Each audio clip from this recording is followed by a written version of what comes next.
साल 2022 लखनऊ जेल से कुछ कैदी फरार हो गए। राज्य सरकार ने अलग अलग जिलों में तैनात 3 अफसरों को लखनऊ जेल में तैनाती दी। उनमें से एक मैं भी था। मैं सीतापुर जेल से आया था।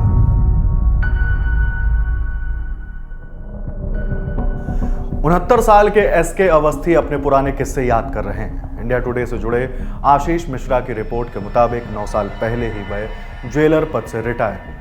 जेल महकमे में 37 साल की नौकरी के दौरान उनकी छवि दुर्दांत अपराधियों से पंगा लेने की रही। इस किस्से के बाद जिक्र हुआ मुख्तार। अप्रैल 2003 में उत्तर प्रदेश का विधानसभा सत्र शुरू हुआ। मऊ सदर से निर्दलीय विधायक मुख्तार अंसारी जेल में बंद था। सत्र में शामिल होने के लिए वह लखनऊ जेल शिफ्ट हुआ था। 23 अप्रैल 2003 की बात। कुछ लोग सुबह 10:30 बजे मुख्तार से मिलने लखनऊ जेल आ पहुंचे। मैं जेल में अपने दफ्तर में बैठा था। मुख्तार वहीं आ गया और मुलाकातियों को बिना तलाशी भीतर करने को कहा। एसके अवस्थी बाहर निकले तो देखा कि मुख्तार के मुलाकाती जेल के मुख्य गेट के भीतर थे। उन्होंने सुरक्षा कर्मियों को सभी की सघन तलाशी लेने का आदेश दिया। अवस्थी कहते हैं, मुख्तार बौखला गया था। अपने एक मुलाकाती से रिवॉल्वर लेकर मेरे ऊपर तान दिया और गरियाते हुए बोला, तुम जेल से बाहर आओ जरा, तुम्हारा काम तमाम करता हूं। मौके पर मौजूद जेल कर्मियों ने बीच बचाव कर मुख्तार को उसकी बैरक में वापस भेजा। अवस्थी ने दफ्तर पहुंचकर ऊपर के अफसरों को घटना के बारे में जानकारी दी। इसके अवस्थी आगे कहते हैं, मैं मुख्तार के खिलाफ FIR दर्ज कराने पर अड़ा था, जबकि कई अधिकारी ऐसा न करने का दबाव बना रहे थे।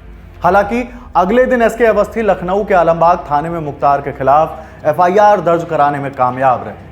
2 महीने बाद जून 2003 में मैजिस्ट्रेट ने IPC की धारा 353, 504, 506 के तहत अपराध के लिए मुख्तार पर आरोप तय किए। इसके बाद यह पूरा मामला अपराध दंड व्यवस्था की सुस्ती का गवाह बन गया। समय बीता और 2007 में एसके अवस्थी मुख्तार के गृह जिले गाजीपुर की जेल में तैनात हुए। उसी जेल में बंद मुख्तार को उनके पहुंचने से पहले ही आगरा की जेल में शिफ्ट कर दिया गया था। अवस्थी ने देखा कि जेल में मुख्तार के लिए बैडमिंटन कोर्ट बनवाया गया था, जहां जिले के अधिकारी उसके साथ खेलने आते थे। अवस्थी ने जेल में मुख्तार की मौज मस्ती की एक डिटेल्ड यानी विस्तृत रिपोर्ट सरकार को भेजी। गाजीपुर से इटावा ट्रांसफर होने के बाद वहीं से एसके अवस्थी 30 जून 2013 को रिटायर हो गए। मुख्तार ने न्याय प्रणालियों की खामियों का पूरा फायदा उठाते हुए 30 जनवरी 2014 को लखनऊ अपर जिला न्यायाधीश ADJ कोर्ट में अर्जी देकर जेलर अवस्थी से दोबारा जिरह कराने की मांग की। उन्हें बुलाया गया। 25 फरवरी 2014 को क्रॉस एग्जामिनेशन हुआ। रिटायरमेंट के करीब 8 महीने गुजरने के बाद अवस्थी 10 साल पहले के मूल बयान पर कायम नहीं रहे। 23 दिसंबर 2020 को ADG कोर्ट ने मुख्तार को बरी कर दिया। इससे उत्तर प्रदेश सरकार की खूब किरकिरी हुई। मुख्यमंत्री योगी आदित्यनाथ ने गृह विभाग को ADJ कोर्ट निर्णय के खिलाफ हाई कोर्ट में अपील करने और उन कारणों की पड़ताल करने के निर्देश दिए जिनकी वजह से मुख्तार के खिलाफ सरकार का पक्ष कमजोर पड़ा। 27 अप्रैल 2022 को इलाहाबाद हाई कोर्ट में ADJ कोर्ट के निर्णय के खिलाफ अपील दायर की गई। इस दौरान अभियोजन विभाग ने अंदरूनी जांच शुरू की तो पता चला कि मुख्तार मामले की निगरानी करने वाले अपर जिला शासकीय अधिवक्ता यानी ADGC मुनेश यादव ने न केवल सरकार को सही जानकारियां नहीं दी, बल्कि एक्टिविटल रिपोर्ट में उन्होंने यह भी लिख दिया कि मुख्तार के खिलाफ जेलर को धमकी देने वाला मामला हाई कोर्ट में अपील योग्य है ही नहीं। न्याय विभाग ने मुनेश को हटा दिया। अब नए और काबिल वकीलों की एक टीम हाईकोर्ट में सरकार की तरफ से मुख्तार के खिलाफ कोर्ट में उतरी। 6 महीने बाद 21 सितंबर को इलाहाबाद हाई कोर्ट की लखनऊ पीठ ने जेलर को धमकाने के मामले में मुख्तार को दोषी करार देते हुए उसे 7 साल की जेल की सजा सुनाई और उस पर 37,000 रुपए का जुर्माना भी लगाया। उसे किसी आपराधिक मामले में मिलने वाली यह पहली सजा थी। हाईकोर्ट ने फैसले में सुप्रीम कोर्ट की उन टिप्पणियों का जिक्र किया जिनमें वह स्पष्ट कर चुका है कि गवाहों के मुकरने का आशय यह नहीं कि उनके बयान को ही खारिज कर दिया जाए, बल्कि होस्टाइल होने से पूर्व उसने अभियोजन कथानक का समर्थन किया है तो उसका महत्व है। साल 2022 विधानसभा चुनाव में भारी बहुमत के साथ फिर से मुख्यमंत्री बने योगी आदित्यनाथ। फिर अफसरों ने मुख्तार पर नकेल कसनी शुरू कर दी। पहला नाम अवनीश अवस्थी का, जो फिलहाल मुख्यमंत्री योगी के सलाहकार हैं और पूर्व में अपर मुख्य सचिव गृह रहे। उन्होंने सीएम योगी के निर्देश पर मुख्तार के खिलाफ अभियान की रूपरेखा बनाकर उसकी शुरुआत कर दी। अगला नाम संजय प्रसाद का, जिनके पास मुख्यमंत्री कार्यालय के प्रमुख सचिव के साथ गृह विभाग की भी जिम्मेदारी है। वह यूपी के 50 चिन्हित अपराधियों पर कार्रवाई की लगातार निगरानी के साथ गृह और कानून विभाग के साथ समन्वय बनाकर रखते हैं। आनंद कुमार, जिन्हें डीजी जेल के रूप में यूपी की जेलों में बदलाव का जनक भी माना जाता है, इन्होंने जेल में बंद मुख्तार और दूसरे दुर्दांत अपराधियों की वीडियो वॉल के जरिए प्रभावी निगरानी का तंत्र विकसित किया। अब बारी आती है प्रशांत कुमार की। यूपी के एडीजी कानून और व्यवस्था मुख्तार समेत 12 दुर्दांत अपराधियों और अन्य माफियाओं के खिलाफ पुलिस के सख्त अभियान, निरंतर निगरानी का तंत्र विकसित किया। आशुतोष कुमार पांडे एडीजी अभियोजन के रूप में अपराधियों के खिलाफ प्रभावी पैरवी करके कोर्ट से सजा दिलाने के मामले में यूपी को देश भर में पहचान दिलाई। इसके साथ ही पहली बार अभियोजन विभाग पेपरलेस हुआ। अमिताभ यश एडीजी एसटीएफ के रूप में मुख्तार के गुर्गों की धरपकड़ का अभियान चलाया। अत्याधुनिक सर्विलांस तकनीक से लैस करके एसटीएफ को देश की सबसे ज्यादा सक्षम फोर्स बनाया। मऊ जिले के सराय लखनसी थाने में मुख्तार और 4 अन्य के खिलाफ दर्ज एफआईआर में विधायक निधि के दुरुपयोग का आरोप लगाया गया था। इस मामले में अभियोजन विभाग की पैरवी के बाद मुख्तार को 14 जून को इलाहाबाद हाईकोर्ट से तगड़ा झटका लगा। न्यायमूर्ति राहुल चतुर्वेदी की बेंच ने मुख्तार की जमानत अर्जी खारिज करते हुए उसे कानून व्यवस्था के लिए चुनौती करार दिया। कोर्ट ने कहा, याची की पहचान बताने की जरूरत नहीं, उसे भारत के हिंदी भाषी राज्यों में कथित तौर पर रॉबिन हुड की छवि के तौर पर जाना जाता है। वह हार्डकोर और आदतन अपराधी है जो 1986 से अपराध में है। यह वास्तव में हैरान करने वाला है कि 1986 से अपराध की दुनिया से जुड़ा एक व्यक्ति, जिस पर अलग अलग प्रकार के 50 से ज्यादा आपराधिक मामले हैं, लेकिन उसने अपने बचाव के लिए ऐसा प्रबंध कर रखा है या इंतजाम कर रखा है कि उसके खिलाफ एक भी दोष सिद्ध नहीं हुआ। यह पहली बार था कि कोर्ट ने मुख्तार के बारे में इतनी तल्ख टिप्पणी की। जेलर को धमकाने के मामले में मुख्तार को सजा सुनाने के दौरान हाईकोर्ट ने इस टिप्पणी का भी संज्ञान लिया था। इलाहाबाद की लखनऊ खंडपीठ ने गैंगस्टर एक्ट में मुख्तार को 5 साल कैद बामशक्कत और 50,000 जुर्माने की सजा सुनाई। मुख्तार और उसके गैंग के खिलाफ 1999 में लखनऊ के हजरतगंज थाने में मुकदमा दर्ज किया गया था। 23 दिसंबर 2020 को ट्रायल कोर्ट ने जेलर को धमकाने वाले मामले के साथ इस केस में भी मुख्तार को बरी कर दिया था। पूर्व मुख्य सचिव आलोक रंजन 1990 में गाजीपुर के जिलाधिकारी थे। मुख्तार पर उनके फर्जी साइन से शस्त्र लाइसेंस लेने का आरोप है। रंजन का गाजीपुर की भ्रष्टाचार निवारण कोर्ट में 7 जुलाई को बयान कराया गया। इसी तरह पूर्व मुख्य सचिव और अभी उत्तर प्रदेश के परिवहन निगम के चेयरमैन आर.के. तिवारी 1999 में आगरा के जिलाधिकारी थे। तब उन्होंने जेल में मुख्तार की बैरक से मोबाइल बरामद किया था। इस मामले में भी सितंबर में तिवारी की गवाही कराई गई। जेलर को धमकी देने के मामले में सुनवाई के दौरान हाईकोर्ट में सरकार की ओर से पेश वकीलों का तर्क था कि मुख्तार प्रदेश में सबसे बड़ा बाहुबली है। उसके नाम से आम आदमी के अलावा सरकारी लोग भी भय खाते हैं या कहें डरते हैं। Jailer SK. अवस्थी से पहले रहे जेलर आर.के. तिवारी की हत्या भी कथित रूप से इसी वजह से हुई थी, क्योंकि वहां जेल में मुख्तार को रोक टोक नहीं पसंद थी और जेल में अभी भी मुख्तार का खौफ कम थोड़ी ना हुआ है। पिछले साल अप्रैल में सुप्रीम कोर्ट के आदेश पर मुख्तार को पंजाब की रोपड़ जेल से लाकर बांदा मंडल कारागार में बंद किया गया था। उसके आने के बाद से बांदा जेल हाई सिक्योरिटी जेलों में शुमार हो गई। 16 मई 2021 को उन्नाव के जेल अधीक्षक ए.के. सिंह का बांदा ट्रांसफर हुआ। वे 17 अक्टूबर को मेडिकल लीव पर चले गए, फिर लौटकर नहीं आए। उसके बाद 12 नवंबर 2021 को बरेली से विजय विक्रम सिंह का तबादला बांदा जेल किया गया। उन्होंने ज्वाइन ही नहीं किया और 29 नवंबर को उन्हें सस्पेंड कर दिया गया। उसके बाद से बांदा जेल की व्यवस्था प्रभारी जेल अधीक्षक के हवाले है। अब नजर डालते हैं मुख्तार के अपराधों के फुल प्रूफ तरीकों पर। रॉबिन हुड की छवि तैयार की और गरीबों की हर संभव मदद करके मुख्तार ने बेरोजगार युवाओं को अपने साथ जोड़ लिया, जो उसके साथ मर मिटने को तैयार हो। मुख्तार सीधे तौर पर अपराध करने से बचता रहा। शूटर की फौज तैयार की, उन्हें ठेकों में हिस्सेदार बनाया, उनकी मदद से डरा धमकाकर या हत्याएं कराकर दहशत पैदा की। मुख्तार ने पूर्वांचल के जिलों में अपने गुर्गों और शूटरों की मदद से सरकारी अधिकारियों और प्रतिद्वंदी ठेकेदारों को धमकाया और हत्याएं कराकर सरकारी ठेकों पर कब्जा जमा लिया। उसने ग्राम समाज और नजूल की जमीन पर अवैध कब्जा किया। सरकारी नजूल की जमीन को हथियाकर अपने समर्थक बिल्डरों की मदद से हाउसिंग सोसाइटी का निर्माण कराया। मुख्तार जिस जेल में बंद होता है, उसके गुर्गे भी छोटे मुकदमों में जमानत कटाकर उसी जेल में बंद हो जाते हैं। उन गुर्गों के बल पर जेल के भीतर रहकर नेटवर्क संचालित होता है। दबंगई के बल पर जेल में बंद छोटे अपराधियों का समर्थन जुटाकर पूरी बैरक हाईजैक कर लेता है। छोटे अपराधियों के तंत्र का इस्तेमाल अपहरण और हत्या के लिए करता है। जेल में हथियार, मोबाइल जुटाने, गोपनीय सूचनाएं पहुंचाने के लिए मुख्तार और उसके गुर्गे भ्रष्ट जेल कर्मचारियों को मुंह मांगी रिश्वत देते हैं। मुख्तार मोबाइल या हथियार को जेल में अपने विश्वसनीय कैदी के पास रखता है ताकि पकड़े जाने पर बच सके। कई बार हथियारों को जमीन में गाड़कर छिपा दिया जाता है। बताया जाता है कि सभी महत्वपूर्ण कार्यालयों में मुख्तार के मुखबिर मौजूद हैं जो अफसरों के मूवमेंट की जानकारी पहुंचाते हैं। सर्विलांस से बचने के लिए मुख्तार अपने गुर्गों से कोडवर्ड में बात करता है। जब उसे किसी प्रकार का अंदेशा होता है तो जेल में बंद मुख्तार डॉक्टरों या अन्य कार्यरत टीमों से गलत मेडिकल रिपोर्ट बनवाकर कोर्ट में पेशी से बच निकलता है। कोर्ट में सुनवाई के दौरान मुख्तार की तरफ से 12 से 15 वकीलों की एक टीम पैरवी के लिए मौजूद रहती है। इससे दूसरे पक्ष पर काफी दबाव बनता है। वह गवाहों को तोड़ देता है। कानूनी प्रक्रिया की खामियों का फायदा उठाकर मुख्तार कोर्ट में चल रहे मुकदमों को लंबित करवाता है और इस दौरान गवाहों को डरा धमकाकर या दूसरे तरीकों से तोड़ने की कोशिश की जाती है। बांदा जेल में बंद मुख्तार अंसारी और उसका परिवार जांच एजेंसियों के निशाने पर भी है। पिछले अगस्त में प्रवर्तन निदेशालय की टीम ने मुख्तार और उसके संबंधियों के 12 ठिकानों पर छापे मारे।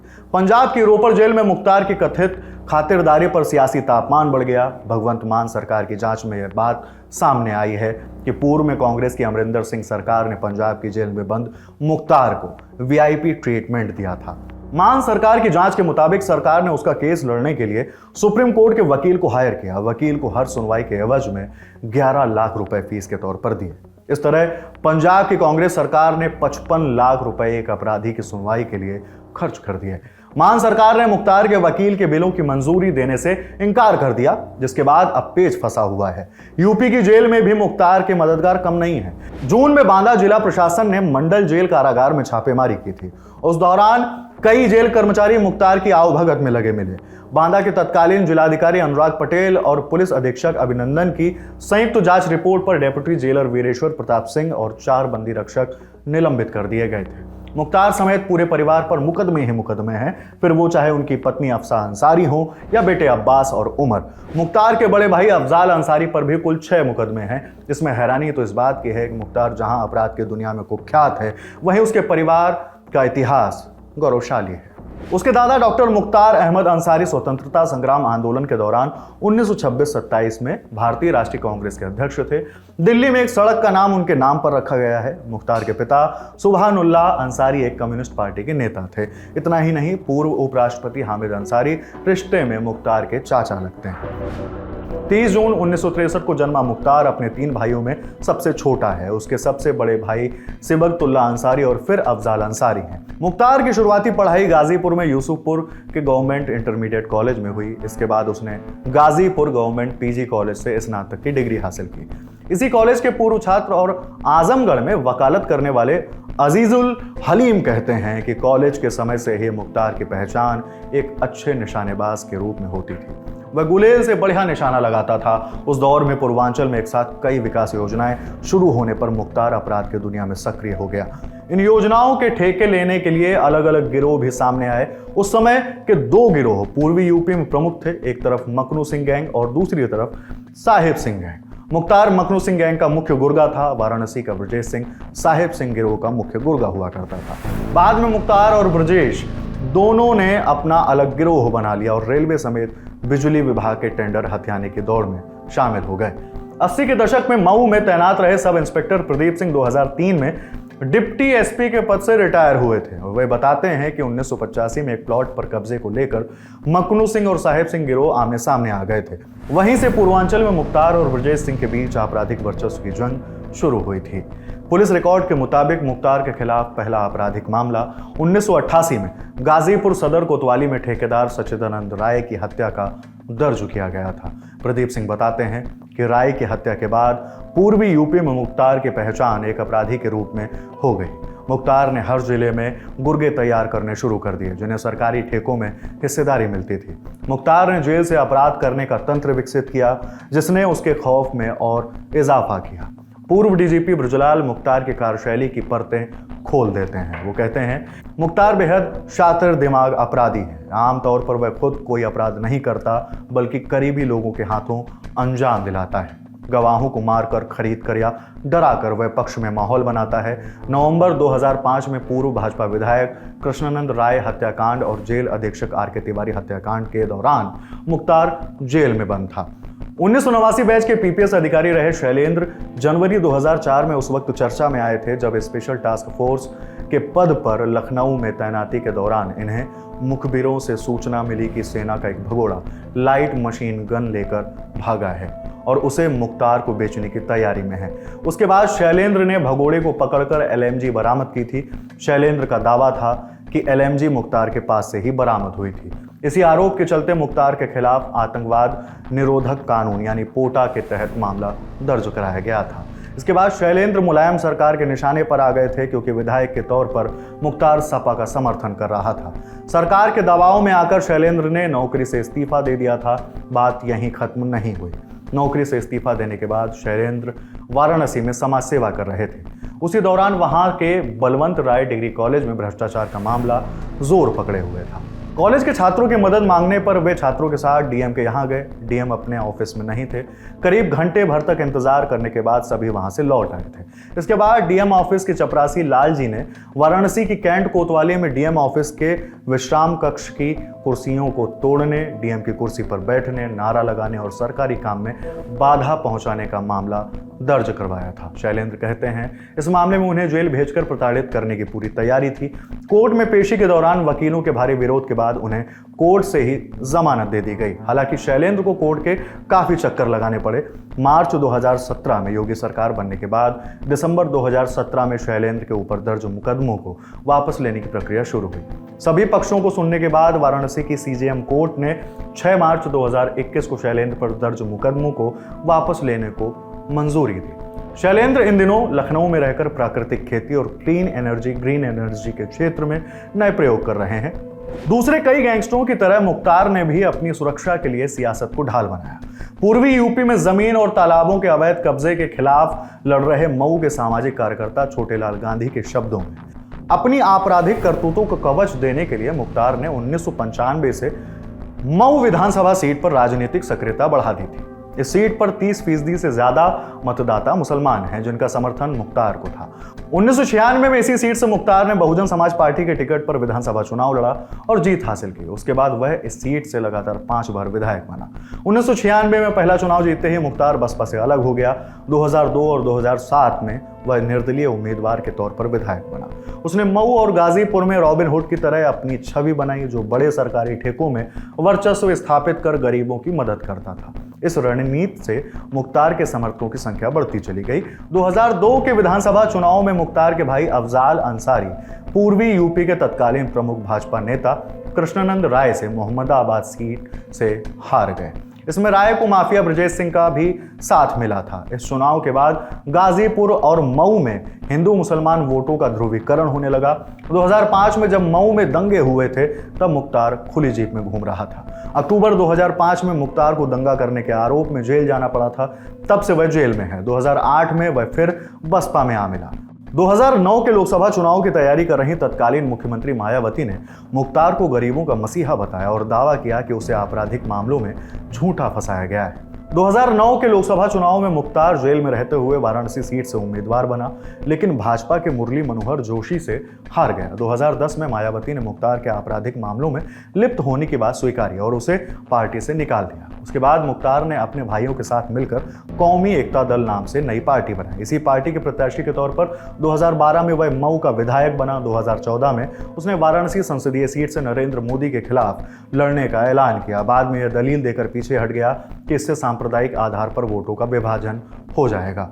मुख्तार को 2016 में जब सपा में शामिल करने की बात आई तो तत्कालीन मुख्यमंत्री अखिलेश यादव ने इसका कड़ा विरोध किया। तमाम कोशिशों के बाद भी अखिलेश उसे सपा में शामिल करने को लेकर राजी नहीं हुए। उसके बाद 2017 के विधानसभा चुनाव से ठीक पहले मुख्तार के भाई अफजाल ने अपनी पार्टी कौमी एकता दल का बसपा में विलय कर दिया। 2019 के लोकसभा चुनाव में अफजाल गाजीपुर से बसपा के टिकट पर सांसद बने। हालांकि अब अंसारी परिवार का बसपा से मोह भंग हो चुका है। इंडिया टुडे से जुड़े विनय सुल्तान की रिपोर्ट के मुताबिक जून 2022 पंजाब के जेल मंत्री हरजोत सिंह बैंस विधानसभा में बजट सत्र के दौरान बोल रहे थे। बीच बहस में उन्होंने मुख्तार अंसारी का मुद्दा छेड़ दिया। बैंस ने कहा, गैंगस्टर मुख्तार अंसारी पर मोहाली में एक जाली एफआईआर दर्ज करके पंजाब की जेल में रखा गया। उत्तर प्रदेश में उस गैंगस्टर पर 10 मुकदमे थे। उत्तर प्रदेश सरकार ने पंजाब सरकार से 26 बार प्रोडक्शन वारंट पर उसे उत्तर प्रदेश ले जाने की इजाजत मांगी, लेकिन पंजाब सरकार ने इजाजत नहीं दी। उसे जेल में वीवीआईपी सुविधाएं दी गई थी। रोपड़ जेल की जिस बैरक में 25 कैदियों के रहने की जगह थी, वो अकेले मुख्तार के हवाले कर दी गई। हरजोत सिंह इस बयान के जरिए विपक्षी कांग्रेस को भी निशाने पर ले रहे थे, क्योंकि तब राज्य में उसी की सरकार थी। बैंस ने बताया कि उनके निर्देश के बाद इस मामले में एफआईआर दर्ज की गई है। राजनीतिक खींचतान से इतर पुलिस की अब तक की जांच भी मुख्तार को लेकर रोपड़ जेल प्रशासन की भूमिका पर सवालिया निशान खड़ा करती है। पंजाब सरकार के इस जांच से पता चला है कि रोपड़ जेल की बैरक नंबर 1 मुख्तार के आपराधिक साम्राज्य का अस्थायी हेडक्वार्टर था। इस बैरक में मुख्तार को तमाम सुविधाएं उपलब्ध थीं। उसे मोहाली में फिरौती के एक मामले में 24 जनवरी 2019 को पेशी के लिए पंजाब लाया गया था। पेशी के बाद मुख्तार को रोपड़ जेल में शिफ्ट कर दिया गया। यहाँ वह 2 साल 3 महीने तक रहा।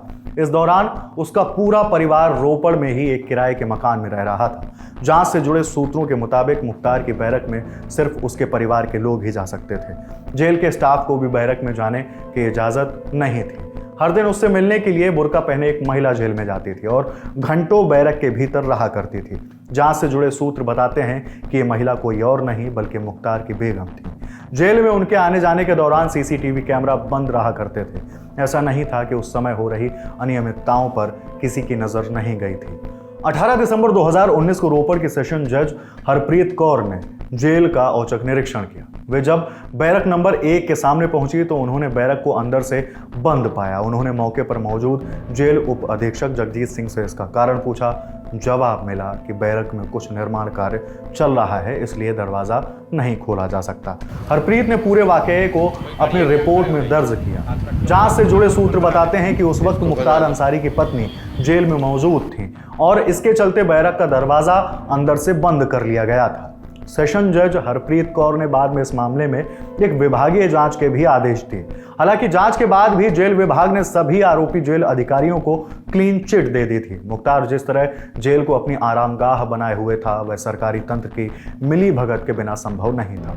पंजाब सरकार की इस जांच में यह भी बात सामने आई कि मुख्तार अंसारी की तरफ से जेल में सुविधाएं अदा कराने के लिए पूरे जेल और उससे जुड़े प्रशासन और पुलिस तंत्र को सुविधा शुल्क पहुंचाया जाता था।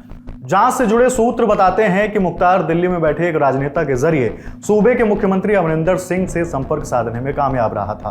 रोपड़ जेल में 2.25 साल रहने के दौरान मुख्तार को महज एक बार पेशी के लिए मोहाली ले जाया गया। पेशी पर ले जाने के लिए एक खास एम्बुलेंस का इस्तेमाल किया गया, जिसे मुख्तार के परिवार की तरफ से मुहैया कराया गया था। बाद की जांच में पाया गया कि यह एम्बुलेंस फर्जी नाम से रजिस्टर कराई गई थी। इस एम्बुलेंस को उत्तर प्रदेश में रजिस्टर कराया गया था, जिसके चलते पंजाब पुलिस ने इसके खिलाफ कोई कदम नहीं उठाया।